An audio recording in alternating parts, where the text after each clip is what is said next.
പെസഹ, പാസ്ഓവർ. പാസ്ഓവർ means passing over something, അതായത് എന്തോ മറികടന്നു പോവുകയാണ്. നമുക്കറിയാം പെസഹയുടെ ഒറിജിൻ എന്താണെന്ന് ചോദിച്ചാൽ, ഇസ്രായേൽ ജനത മിസ്രൈമിലായിരുന്നപ്പോൾ ദൈവം തമ്പുരാൻ മോശയോട് പറഞ്ഞു, ഓരോ കുടുംബത്തിനും ഓരോ ആട്ടിൻകുട്ടിയെ എടുത്തിട്ട് നിസാർ 14-ാം ദിവസം അവർക്ക് യാത്ര ചെയ്യാൻ വേണ്ടി അവസാനമായിട്ട് ഞാൻ 10 അതിശയങ്ങൾ ചെയ്തിൽ 10ാമത്തെ അതിശയം എന്ന് പറയുന്നത് ആദിജാതന്മാർ, മിസ്രൈംകാരുടെ ആദിജാതന്മാരെ എല്ലാം, കടിഞ്ഞൂണുകളെ എല്ലാം നശിപ്പിക്കുന്ന ദിവസമാണ്. സംഹാരദൂതൻ, അതായത് മരണദൂതനെ അയക്കുന്ന ദിവസമാണ്. അതിൽ നിന്ന് രക്ഷപ്പെടുവാൻ വേണ്ടി, അതായത് മരണദൂതൻ വരുമ്പോൾ തൻ്റെ ജനതയെ രക്ഷിക്കാൻ വേണ്ടി ഓരോ ഭവനത്തിൽ നിന്നും ഓരോ ആട്ടിൻകുട്ടിയെ എടുത്തിട്ട് അതിൻ്റെ രക്തം കട്ടിലപ്പടിയിലും ഉമ്മരപ്പടിയിലും വെച്ചിട്ട് ചിഹ്നമിടുമ്പോൾ രാത്രിയിൽ സംഹാരദൂതൻ കടന്നു വരുമ്പോൾ എവിടെയെല്ലാം ഈ രക്തത്തിൻ്റെ ചിഹ്നമുണ്ടോ ആ രക്തത്തിൻ്റെ ചിഹ്നമുള്ളിടത്ത് ഈ സംഹാരദൂതൻ അല്ലെങ്കിൽ മരണദൂതൻ കടന്നു വരത്തില്ല, മറ്റു ഭവനങ്ങളിലെല്ലാം കടന്നു പോകും.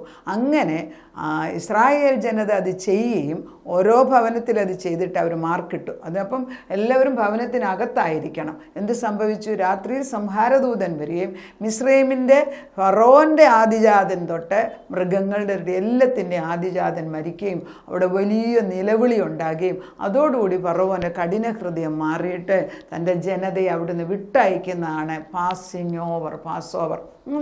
നമ്മൾ അത് പിന്നെ ഇസ്രായേൽ ജനത അന്ന് ചെയ്തു. അപ്പം നമ്മൾ മനസ്സിലാക്കേണ്ടത്, രക്തത്തിലല്ലോ ജീവനുള്ളത്, രക്തം ചൊരിഞ്ഞിട്ടല്ലാതെ വിമോചനമില്ല. ഇത് വേദപുസ്തകത്തിൽ ഈ ആദ്യ ഭാഗങ്ങളിൽ ദൈവം തമ്പുരാൻ ആദ്യ സാക്രിഫൈസ് സത്യം പറഞ്ഞാൽ ഏദൻ തോട്ടത്തിലാണ് ചെയ്തത്. ഏദൻ തോട്ടത്തിൽ ചെയ്യേണ്ടതെന്ന് പറഞ്ഞാൽ ദൈവത്തോട് മനുഷ്യൻ പാപം ചെയ്തോടുകൂടി രക്തച്ചൊരിച്ചിൽ വരികയാണ്. അതുകൊണ്ട് ആദത്തിൻ്റെ നഗ്നത, പാപം ചെയ്തോടെ നമ്മുടെ ഗ്ലോറി, അതായത് നമുക്ക് ചുറ്റും നിന്ന ദൈവത്തിൻ്റെ മഹത്വം മാറി. അപ്പം നമ്മൾ നഗ്നരാകുകയാണ്. അതാണ് തിരിച്ചറിവെന്ന് പറയുന്നത്. ഇതുവരെ ദൈവത്തിൻ്റെ സ്വരൂപത്തിൽ നടന്ന മക്കൾ പെട്ടെന്ന് ഇത് മാറിയപ്പോൾ നഗ്നരാകുകയാണ്. അപ്പോൾ ഇവരെ ഉടുപ്പിക്കാൻ വേണ്ടി ദൈവം ആദ്യം ഒരു ആട്ടിൻകുട്ടിയെ കൊല്ലുകയാണ്. അതിൻ്റെ തോലെടുത്താണ് ഇവരെ നഗ്നത മറയ്ക്കുന്നത്. അപ്പം രക്തം അവിടെ ചൊരിഞ്ഞിട്ടുണ്ട്. അപ്പം പിന്നെ ദൈവം ഡീറ്റെയിൽഡായിട്ടൊന്നും പറയുന്നില്ലെങ്കിലും ആദത്തിൻ്റെ പ്രീസിഡൻ്റ് കൊണ്ട് ആദം പറഞ്ഞു കൊടുത്തിട്ടോ മക്കൾ മനസ്സിലാക്കുന്നുണ്ട്, എപ്പോഴെങ്കിലും ദൈവത്തിനെ പ്രീതിപ്പെടുത്തണമെങ്കിൽ രക്തം ചൊരിയണം. അപ്പോൾ അവരെല്ലാം ആടുകളെ കൊണ്ടുവന്ന് അതിൻ്റെ രക്തം ചൊരിഞ്ഞിട്ടാണ് അന്നും ദൈവത്തോട് അടുക്കുന്നത്. അപ്പം ദൈവത്തിൻ്റെ അടുക്കൽ രക്തം ചൊരിഞ്ഞിട്ടല്ലാതെ വിമോചനമില്ലെന്നും ഒരു മനുഷ്യൻ്റെ ജീവൻ അവൻ്റെ രക്തത്തിലുമാണെന്ന് വ്യക്തമായിട്ട് അറിയാവുന്ന യഹൂദന്മാർ ഇസ്രായേൽ ജനതയെ രക്ഷിക്കാൻ വേണ്ടി ദൈവം ഓരോ കുടുംബത്തിനും ഓരോ ആട്ടിൻകുട്ടിയെ കൊടുത്ത് അതിൻ്റെ രക്തം കൊണ്ടാണ് ജീവൻ കൊടുക്കുന്നത്. അപ്പോൾ ഒരു മറുവില അവിടെ കൊടുക്കുകയാണ്. അതാണ് പാസിങ് ഓവറാണ്. എന്നാൽ അത് പഴയ നിയമത്തിൽ അത് ചെയ്തത് പിന്നെ ഇസ്രായേൽ ജനത ഇന്നുവരെയും അവർ ഇപ്പോഴും അവർ ചെയ്തുകൊണ്ടിരിക്കുകയാണ്. പാസ്ഓവർ ഇപ്പോഴും അവർക്കുണ്ട്. അവർ പുത്രൻ തമ്പുരാൻ വരുമെന്നും പറഞ്ഞ്, അല്ലെങ്കിൽ ദൈവം വരുമെന്നും പറഞ്ഞ് നോക്കിയിരിക്കുകയാണ്. ദൈവം വന്നു പോയി എന്നുള്ള ചില യഹൂദന്മാർ മനസ്സിലാക്കിയിട്ടുണ്ട്. നമ്മളെ സംബന്ധിച്ചിടത്തോളം പാസ്ഓവർ ഈസ് ഓവർ. ദൈവം തമ്പുരാൻ അന്ന് പെസഹായുടെ ദിവസം അറിയാം, കർത്താവിനറിയാം ഞാൻ വന്നിരിക്കുന്നത് കുഞ്ഞാടായിട്ടാണ്. അതുകൊണ്ടാണല്ലോ യോഹന്നാൻ സ്നാപകൻ വിളിച്ചു പറയുന്നുണ്ട്, ലോകത്തിൻ്റെ പാപത്തെ വഹിക്കുന്ന കുഞ്ഞാട്.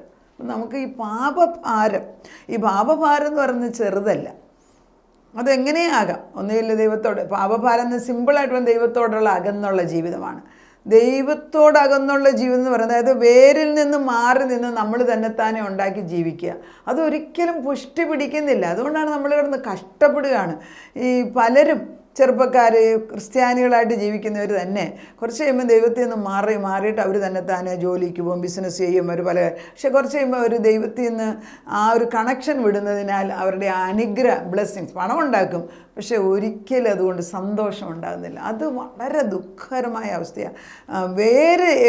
വേരിൽ നിന്ന് വേണം. അതുകൊണ്ട് ദ റൂട്ടെന്ന് പറയുന്നത്, വേര് ശരിയായിട്ട് ക്രിസ്തുവിലാകുന്ന റൂട്ടിലല്ല എങ്കിൽ നമ്മൾ ചെയ്യുന്ന എല്ലാം വെറുതെയാണ്. അപ്പം നമ്മുടെ ഈ ഒരു പാഷൻ വീക്ക് മുഴുവനും ക്രിസ്തുവോട് തിരിച്ച് ചേരാൻ വേണ്ടിയുള്ള ഒരു ചിന്തയായിട്ട് ഇത് മാറ്റണം. അപ്പം ക്രിസ്തു പറയുന്നത്, ഞാൻ എടുക്കുന്ന ഭാഗം ലൂക്കോസിൻ്റെ സുവിശേഷം 22-14 തൊട്ട് 20 വാക്യമാണ്. ഈ പാസ്ഓവർ പാസ് കുറിച്ച് യോഹന്നാൻ്റെ സുവിശേഷത്തിൽ 13 അധ്യായത്തിലും 15 അധ്യായത്തിലെ വൈനിനെ കുറിച്ചും സുവിശേഷത്തിൽ പറയുന്നുണ്ട്. നമുക്ക് മറ്റു സുവിശേഷങ്ങളുണ്ട്, പക്ഷെ ഞാൻ ഇന്ന് എടുക്കുന്നത് ലൂക്കോസിൻ്റെ 22:14. സമയമായപ്പോൾ അവൻ അപ്പസ്തോലന്മാരുമായി ഭക്ഷണത്തിന് ഇരുന്നു. അവൻ അവരോട്, ഞാൻ കഷ്ടം അനുഭവിക്കും മുൻപേ ഈ പെസഹ നിങ്ങളോട് കൂടെ കഴിപ്പാൻ വാഞ്ചയോടെ ആഗ്രഹിച്ചു. കണ്ട, ദൈവത്തിന് പുത്രൻ തമ്പുരാൻ അറിയാമായിരുന്നു ഞാൻ കുഞ്ഞാടാണ്, അടുത്ത ദിവസം തന്നെ എന്നെ അവർ ക്രൂശിക്കും, ഞാൻ ഈ രോഗത്തിൻ്റെ പാപത്തെ വഹിക്കും, അത് കഴിയുമ്പം ഞാൻ മരിച്ച് അടക്കപ്പെടും. ഇതെല്ലാം യേശുവിന് അറിയാം. പക്ഷെ ഇതെല്ലാം പറയുന്ന യേശു പറഞ്ഞു, ഞാൻ ഈ ഒരു കാര്യത്തിന് വേണ്ടി, അതായത് ഈ കുഞ്ഞാടായിട്ട്, പഴയ നിയമത്തിൽ കുഞ്ഞാടായിട്ട്, ഇന്ന് യഹൂദൻ ആചരിക്കുന്ന കുഞ്ഞാടായിട്ട് ഞാനാണ് കടന്നു വന്നത്. അത് അന്നേരം എത്ര ശിഷ്യന്മാർ മനസ്സിലാക്കിയോന്ന് എനിക്കറിയത്തില്ല. പക്ഷേ പരിശുദ്ധാത്മാവ് വന്നപ്പോൾ അവർക്ക് മനസ്സിലായി. അതുകൊണ്ടാണല്ലോ ഒരൊറ്റ ശിഷ്യന്മാർ പോലും പരിശുദ്ധാത്മാവ് വന്നു കഴിഞ്ഞിട്ട് യേശുവിനെ മറുത്ത് പറഞ്ഞില്ല. അവരെയൊക്കെ മരണത്തിന് മുമ്പിൽ ധൈര്യമായിട്ട് നിൽക്കുകയാണ്. യോഹന്നാനെയൊക്കെ തിളച്ച എണ്ണയ്ക്കകത്ത് ഇടുമ്പോഴൊക്കെ ഒരു ഭയവും കൂടാതെ നിൽക്കുകയും ആ എണ്ണയ്ക്ക് യോഹന്നാൻ്റെ മേലുള്ള ദൈവസ്നേഹം കൊണ്ട് എണ്ണയ്ക്കൊന്നും ചെയ്യാൻ സാധിച്ചില്ല. അതുകൊണ്ടാണ് ഇവനെ പത്മോസ് ദ്വീപിൽ വിട്ടത്. നമ്മൾ മനസ്സിലാക്കേണ്ടത് ക്രിസ്തു ആരെ എന്ന്, ക്രിസ്തു എന്തിനാണെന്ന്. ഞാൻ കഷ്ടം അനുഭവിക്കുമ്പോൾ, കഷ്ടം എന്തുവാ? ക്രൂശമരണം അനുഭവിക്കും മുമ്പേ ഈ പെസഹ നിങ്ങളോടുകൂടെ കഴിപ്പാൻ വാഞ്ചയോടെ ആഗ്രഹിച്ചു.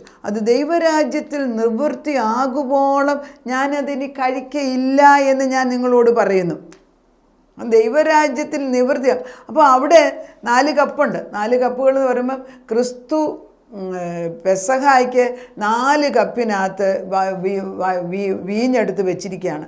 അത് യഹൂദൻ്റെ സിസ്റ്റമാണ്, അവരിപ്പോഴും അങ്ങനെ ചെയ്യുന്നുണ്ട്. അപ്പോൾ അതിനകത്ത് പറയുന്നത്, ഞാൻ ഇത് ദൈവരാജ്യത്തിൽ നിവൃത്തിയാകുവോളം ഞാൻ ഇനി ഇത് കഴിക്കയില്ലെന്ന് ഞാൻ നിങ്ങളോട് പറയുന്നു. പിന്നെ പാനപാത്രം എടുത്ത് വാഴ്ത്തി, ഇത് വാങ്ങി പങ്കിട്ടുകൊള്ളുവീൻ, ദൈവരാജ്യം വരുവോളം ഞാൻ ഈ മുന്തിരിവള്ളിയുടെ അനുഭവം ഇന്ന് മുതൽ കുടിക്കയില്ല എന്ന് ഞാൻ നിങ്ങളോട് പറയുന്നു. പിന്നെ അപ്പം എടുത്ത് വാഴ്ത്തി നുറുക്കി അവർക്ക് കൊടുത്ത്, അത് നിങ്ങൾക്ക് വേണ്ടി നൽകുന്ന എൻ്റെ ശരീരം, എൻ്റെ ഓർമ്മയ്ക്കായി ഇത് ചെയ്യുവനെന്ന് പറഞ്ഞു. അതുകൊണ്ടും തന്നെ അത്താഴം കഴിഞ്ഞ ശേഷം തൻ്റെ പാനപാത്രം കൊടുത്ത്, ഈ പാനപാത്രം നിങ്ങൾക്ക് വേണ്ടി ചൊരിയുന്ന എൻ്റെ രക്തത്തിൻ്റെ പുതിയ നിയമം ആകുന്നു. ഒരു പുതിയ നിയമം, പഴയ നിയമത്തിൽ നിന്ന് പുതിയ നിയമത്തിലേക്ക് മാറ്റാൻ ക്രിസ്തു, അതായത് AD BC, before Christ and after death of Jesus. ഇത് വരുന്നത് ഒരു ഹിസ്റ്ററിയെ ഡിവൈഡ് ചെയ്യുന്ന ഒരു വ്യക്തിയാണ്, ഒരു ദൈവമാകുന്ന പുത്രൻ. ദൈവപുത്രൻ ഭൂമിയിൽ വന്ന് പെസഹ കുഞ്ഞാടാകുമ്പോൾ നമ്മുടെ പാപങ്ങളെ ഏറ്റെടുത്തിട്ട് നമ്മുടെ ശാപത്തെയും മരണത്തെയും മാറ്റി. ഇത് പാപത്തിൻ്റെ ശമ്പളം മരണം എന്നാണ്. പാപം എവിടെയുണ്ടോ, പാപം ചെയ്ത് ആദ്യം തൊട്ട് പാപം ചെയ്തു, അതാണ് ദ ഗ്രേറ്റ് സിൻ ഈസ് നമുക്ക് ഇറ്റേണിറ്റി നഷ്ടപ്പെട്ടതാണ്. ഇനി ചെറിയ ചെറിയ അന്നുള്ള പാപങ്ങളൊക്കെ ദൈവം തമ്പുരാൻ കഴുകും. അത് നമ്മൾ അതിന് നമുക്ക് വചനം 1 യോഹന്നാൻ 1:9 തന്നിട്ടുണ്ട്. 1 യോഹന്നാൻ 1:9 തന്നിട്ടുണ്ട്. നിങ്ങളുടെ പാപങ്ങൾ നമ്മൾ ഏറ്റുപറയുമ്പോൾ നമ്മുടെ പാപങ്ങളെ കഴുകുവാൻ തക്കണം വിശ്വസ്തനും നീതിമാനുമാണ്. നമ്മൾ പാപം ഏറ്റുപറയുന്നത് അതുകൊണ്ടാണ്. അത് ഏറ്റുപറച്ചിലും ദൈവസന്നിധിയിൽ ചെന്ന് കർത്താവിനോട് അനുദപിക്കുന്നതും ഒക്കെ ഈക്വലി ഇമ്പോർട്ടൻ്റ് ആണ്. അപ്പം നമ്മളോട് ദൈവം പറയുന്നു, ഞാൻ ഇത് ചെയ്തെടുക്കാൻ വേണ്ടി എത്രമാത്രം ആഗ്രഹം. കാരണം ഇതിന് വളരെ സിഗ്നിഫിക്കൻസ് ഉണ്ട്. അപ്പം ശിഷ്യന്മാർക്കൊന്നും അറിയാൻ വയ്യ എന്താണ് ക്രൂശ് മരണം ഒന്നും, എന്തിനാണ് യേശു വരുന്നത്, അങ്ങനെ ക്രൂശ് പല പ്രാവശ്യം പറഞ്ഞു, പക്ഷെ അവർക്ക് മനസ്സിലായില്ല. ഇവരോട് പറഞ്ഞു കൊടുക്കാൻ വേണ്ടി ഈ പെസഹ എന്ന ഞാനാണ്. അപ്പം ഇതുവരെയും പെസഹ ആടിനെ ആയിരുന്നു എങ്കിൽ ഇന്ന് മുതൽ യേശു ക്രിസ്തു പറഞ്ഞു, ഇനി ഇത് ഞാൻ കഴിക്കേണ്ട, ഈ പാനപാത്രം കഴിക്കേണ്ട, ഇനി ഞാൻ സ്വർഗത്തിൽ നിങ്ങളെ കാണുമ്പോഴാണ് ഇത് കഴിക്കുന്നത്. അതുകൊണ്ടാണ് 4 വീഞ്ഞിൻ്റെ കപ്പുകളാണ് മേശപ്രതിജ്ഞ. അതിനെക്കുറിച്ച് പറയാൻ അടുത്ത ദിവസം എടുക്കാം. ദൈവത്തിൻ്റെ പരിശുദ്ധാത്മാവ് നമ്മളോട് പറയുന്നത്, ദൈവം തമ്പുരാൻ തൻ്റെ ശരീരം എടുത്തിട്ട് ഇത് എൻ്റെ, അതായത് കർത്താവ് പറയുന്നത് ഇതാണ്, പിന്നെ അപ്പം എടുത്ത് വാഴ്ത്തി നുറുക്കി അവർ കൊടുത്തു, ഇത് നിങ്ങൾക്ക് വേണ്ടി നൽകുന്ന എൻ്റെ ശരീരം. അപ്പം ജീവൻ്റെ അപ്പമാകുന്ന ക്രിസ്തു മുൻപിലിരിക്കുന്ന അപ്പം എടുത്തിട്ട് ഇത് വാഴ്ത്തിയേച്ച് ഇത് സിംബോളിക്കലി കാണിച്ചു കൊടുക്കുകയാണ്. അതായത് നമ്മൾ ഇവരെ എങ്ങനെ മനസ്സിലാക്കിക്കാണ്, ഈ അപ്പം എടുത്തിട്ട് പറയുകയാണ് ഇതെൻ്റെ ശരീരമാണ്. ലോകത്തിൻ്റെ അപ്പം അവൻ തന്നെയാണ്. അപ്പം ദൈവം നുറുക്കി കൊടുക്കുമ്പം ഞാൻ തൻ്റെ ശരീരത്തെ നുറുക്കി കൊടുക്കുന്നതാണ് എന്നിവരെ മനസ്സിലാക്കുകയാണ്. ആ ടൈമിൽ അവർക്ക് മനസ്സിലായില്ല എങ്കിലും, പൂർണ്ണമായിട്ട് മനസ്സിലായില്ല എങ്കിലും തീർത്തും പരിശുദ്ധാത്മ വന്നപ്പോൾ ഇതെല്ലാം വ്യക്തമായിട്ടും മനസ്സിലാകുക തന്നെ. അത് പരിശുദ്ധാത്മാവിൻ്റെ ജോലിയാണ്. അതുകൊണ്ട് ഒരു പ്രാവശ്യം നമ്മൾ ഒരു കാര്യം കേൾക്കുമ്പോൾ അത് കിളുക്കുന്നില്ല അല്ലെങ്കിൽ അത് പ്രയോജനപ്പെടുന്നില്ല എന്ന് വിഷമിക്കേണ്ട. ആ വിത്ത് അവിടെ കിടന്നോളും. അത് തക്ക സമയത്ത് വെള്ളം ഒഴിക്കുമ്പോൾ അതിന്മേലെ ദൈവത്തിൻ്റെ സമയത്ത് അത് കിളിർത്ത് തന്നെ ചെയ്യും. അത് ഫലം പുറപ്പെടുവിക്കും. നല്ല വിത്ത് നല്ല നിലത്ത് തന്നെ ദൈവം ഇടും. ഇത് നിങ്ങൾക്ക് വേണ്ടി നൽകുന്ന എൻ്റെ ശരീരം, എൻ്റെ ഓർമ്മയ്ക്കായി ഇത് ചെയ്യുവിൻ. അതുകൊണ്ട് തന്നെ അത്താഴം കഴിഞ്ഞ ശേഷം പാനപാത്രം എടുത്ത് ഈ പാനപാത്രം നിങ്ങൾക്ക് വേണ്ടി ചൊരിയുന്ന എൻ്റെ രക്തത്തിൻ്റെ പുതിയ നിയമം.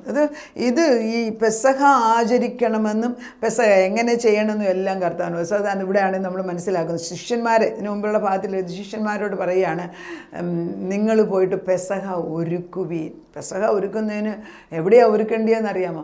അതിന് പട്ടണത്തിലോട്ട് ചെല്ലുമ്പോൾ ഒരാൾ വെള്ളവും കൊണ്ട് ഒരു ഭവനത്തിലോട്ട് കയറിപ്പോകുന്നതാണ്. അവിടെ ചെന്ന് ചോദിക്കണം. അവിടെ ചെല്ലുമ്പോൾ ഒരു വിരുന്നുശാല ആ ഉടമസ്ഥൻ കാണിച്ചു തരും. അവിടെ ആയിരിക്കണം. അപ്പോൾ എത്ര ലിറ്ററൽ ഡീറ്റെയിൽസ് പോലും യേശുവിന് വ്യക്തമായിട്ട് ആത്മാവിൽ അറിയാമായിരുന്നു.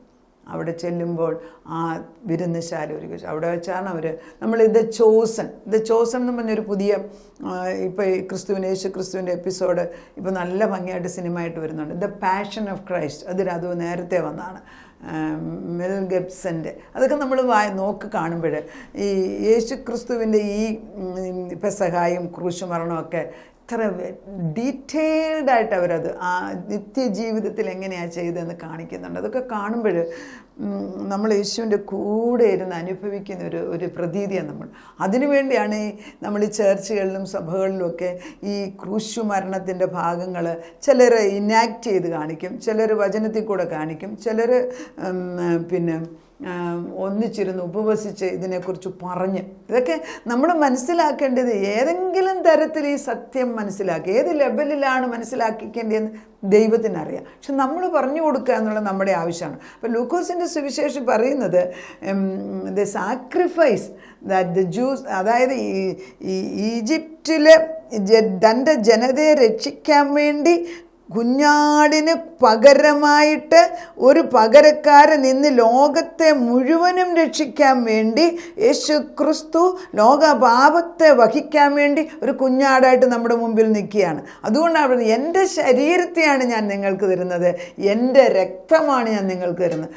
ആ രക്തം നിങ്ങൾ കുടിക്കുമ്പോൾ നിങ്ങൾ ഇത് രണ്ടും ചെയ്തപ്പോഴത്തേക്ക് നിങ്ങൾ പുതിയ നിയമത്തിൻ്റെ ആളുകൾ. അപ്പം പഴയ നിയമം അസാധുവാക്കിയ ലീഗലി നമ്മൾ പറയുകയാണെങ്കിൽ പഴയ നിയമം അസാധുവാകുകയാണ്. കാരണം ഇപ്പോൾ പഴയ നിയമത്തിലല്ല നമ്മൾ നിൽക്കുന്നത്. ക്രിസ്തു വന്നതിനാൽ ക്രിസ്തുവിനോടുകൂടെ പാർട്ടേക്ക് ചെയ്യുമ്പോൾ, യേശുവിനെ രക്ഷിതാവായിട്ട് സ്വീകരിക്കുമ്പോൾ നമ്മളൊരു പുതിയ സൃഷ്ടിയായി മാറുന്നു. അതുകൊണ്ടാണ് യോഹന്നാൻ്റെ 3-ാം അധ്യായത്തിൽ യേശു പറയുന്നുണ്ട്, പുതുതായി നീ ജനിക്കണം, to be born again. Born again means the awareness ആണ്. ഞാൻ യേശുവിൽ ഒരു പുതു സൃഷ്ടിയാകുമ്പോൾ I belong to the New Testament. പുതിയ നിയമത്തിൻ്റെ വ്യക്തിയായിട്ട് മാറും. പുതിയ നിയമത്തിൻ്റെ വ്യക്തി എന്ന് പറയുമ്പോൾ പുതിയ നിയമത്തിൽ യേശു എന്താണ് ചെയ്തത്. അപ്പം നമ്മൾ മനസ്സിലാക്കേണ്ടത് ക്രിസ്തു എന്ത് ചെയ്തോ അത് തന്നെയാണ് നമ്മുടെയും ജീവിതത്തിൻ്റെ. ക്രിസ്തു എന്തിനു വേണ്ടി ജീവിച്ചു? പിതാവിന് മഹത്വം കൊടുക്കാൻ വേണ്ടി. ക്രിസ്തുവിൽ കൂടെ നമ്മൾ പിതാവിനെ കാണത്തുള്ളൂ. ക്രിസ്തുവിൽ കർത്താവ് പറയുന്നുണ്ട് യോഹന്നാൻ്റെ 14:6 പറഞ്ഞു, ഞാൻ തന്നെ വഴിയും സത്യവും ജീവനുമാകുന്നു. ഈ ഞാൻ തന്നെ വഴിയും സത്യവും ജീവനുമാകുന്ന ക്രിസ്തു നമ്മുടെ കൂടെ ഉണ്ടെങ്കിൽ നമ്മൾ അവൻ്റെ ആ നിഴലിൽ നിന്ന് ജീവിക്കാൻ നമ്മളെ പഠിപ്പിക്കും. പിന്നെ ദൈവത്തിൻ്റെ ജോലിയെ നമ്മളെവിടെ കൊണ്ടുവന്നു. അപ്പോൾ ഇപ്പം നമ്മൾ ക്രിസ്തുവിൻ്റെ കൂടെ നിന്ന് ഈ പെസഹ ആചരിക്കുമ്പോൾ നമ്മൾ അവൻ്റെ കൂടെ അവൻ്റെ തിരുശരീരവും തിരുരക്തവും കുടിക്കുമ്പോൾ പുതുനിയമത്തിൻ്റെ വ്യക്തികളാക്കി നമ്മളെ മാറ്റുക. ഒരു പുതുമ.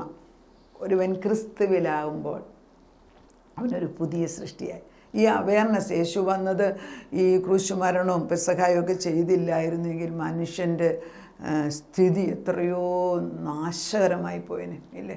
ഹേ മരണമേ, എന്താണ് നിൻ്റെ ജയം എന്തെന്ന് പൗലോസൊക്കെ ചോദിക്കുന്നതിൻ്റെ അർത്ഥം.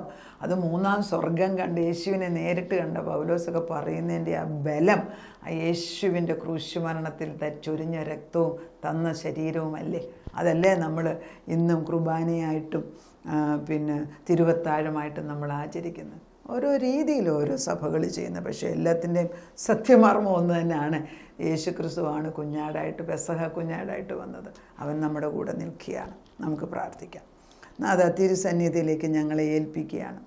പെസഹ ആചരിക്കാൻ ക്രിസ്തു ശിഷ്യന്മാരോട് കൂടെ നിന്ന് എന്തിനാണ് ഞാൻ വന്നതെന്ന് വ്യക്തമായിട്ടും ഈ പെസഹ കുഞ്ഞാട്, നിങ്ങൾ ഈ ആചരിക്കുന്ന പെസഹ അത് ഞാനാണ് എന്ന് പറഞ്ഞു കൊടുക്കാൻ തക്കവണ്ണം ഇത്ര ഭംഗിയായിട്ടത് കർത്താവ് അത് ചെയ്തെടുത്ത് കർത്താവ്.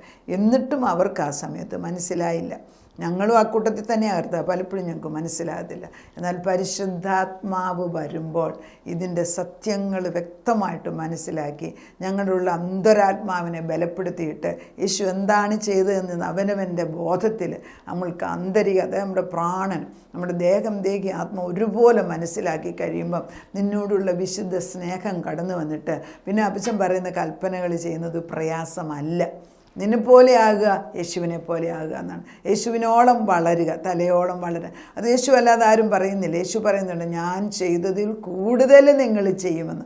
അത് ചെയ്യിപ്പിക്കാനായിട്ട് ഈ മൂത്ത സഹോദരനായിട്ട് ഞങ്ങളുടെ അടുക്കൽ വന്നിട്ട് യേശു പറയുന്നുണ്ട് യോഹന്നാൻ്റെ സുവിശേഷം, ഇനി മുതൽ ഞാൻ നിങ്ങളെ ശിഷ്യന്മാരെന്നല്ല, നിങ്ങളെ എൻ്റെ കൂട്ടുകാരെന്ന് പറയാൻ തക്കവണ്ണം സകല രഹസ്യങ്ങളും നീ അവർക്ക് പറഞ്ഞു കൊടുത്തു കർത്താവേ. അന്നേരം മനസ്സിലായില്ല എങ്കിലും പരിശുദ്ധാത്മാ വന്നപ്പോൾ ഈ മർമ്മങ്ങളെല്ലാം മനസ്സിലാക്കിച്ചു കൊടുത്തു. ഇന്ന് പുതിയ നിയമത്തിൻ്റെ മക്കളായിട്ട് ഞങ്ങൾ ജീവിക്കുമ്പം എത്രയോ വിശ്വസ്തയോടെ അവിടുത്തെ സത്യങ്ങൾ ദിനംപ്രതി പഠിപ്പിച്ച് ജീവനുള്ള ദൈവത്തിൻ്റെ ഭാഗവത്തായിട്ട് നിൻ്റെ മക്കളായിട്ട് ജീവിപ്പാൻ ഞങ്ങളെയും ഞങ്ങളുടെ തലമുറകളെയും അവിടുന്ന് അനുഗ്രഹിച്ചിരിക്കുന്നതിനാൽ നന്ദി പറയുന്നു. പക്ഷേ ഈ പെസഹ കുഞ്ഞാടായിട്ട് അവിടുന്ന് കടന്നു വന്നതിനാൽ ഇനിയും മേലിൽ മൃഗങ്ങളെ യാഗമായിട്ട് കൊടുക്കണ്ട, എന്നേക്കുമായിട്ടുള്ള യാഗം ക്രിസ്തുവിൽ തീർന്നു. അവിടുത്തെ രക്തം ദ ഹോളി ഓഫ് ഹോളി അതിവിശുദ്ധ സ്ഥലത്ത് ഒഴിച്ചു കഴിഞ്ഞപ്പോൾ എല്ലാ ബന്ധനവും അടിച്ചു തന്ന ദൈവത്തിന് കോടാനുകൂടി സ്തോത്രം. ഞങ്ങളുടെ തലമുറകളെ മേൽ ഈ ചൂട് രക്തം വീഴുമ്പോൾ ദൈവമേ വിടുതലിൻ്റെ ആത്മാ പ്രഖ്യാപിക്കുന്നു. ഇതുവരെ ബോധമില്ലാതിരിക്കുന്ന അനേക മക്കൾ പെട്ടെന്ന് ബോധമുള്ളവരായിട്ട് തിരിച്ചു കടന്നു വരുന്നു, കോട്ടയ്ക്കുള്ളിലേക്ക് തിരിച്ചു കടന്നു വരുന്ന പിച്ച നീ അവരെ ഓടാമ്പുകളുണ്ട്, നിൻ്റെ മുറിക്കകത്ത് ഓടാമ്പുകളുണ്ട് ഉറപ്പിച്ച് നിൻ്റെ മക്കളെ ഞാൻ അതിനകത്ത് അനുഗ്രഹിക്കും എന്നുള്ള വാഗ്ദത്വം ഇന്ന് പൂർത്തിയാകുന്നതിന് നന്ദിയോടെ സ്തോത്രം. അവിടുന്ന് ചെയ്ത ഈ പെസഹ ഞങ്ങൾക്ക് അനുഗ്രഹമാക്കി തീർത്തതിന് നന്ദി പറയുന്നു. സകലതും യേശു ക്രിസ്തുവിൻ്റെ പുണ്യനാമത്തിൽ തന്നെ. ആമേൻ.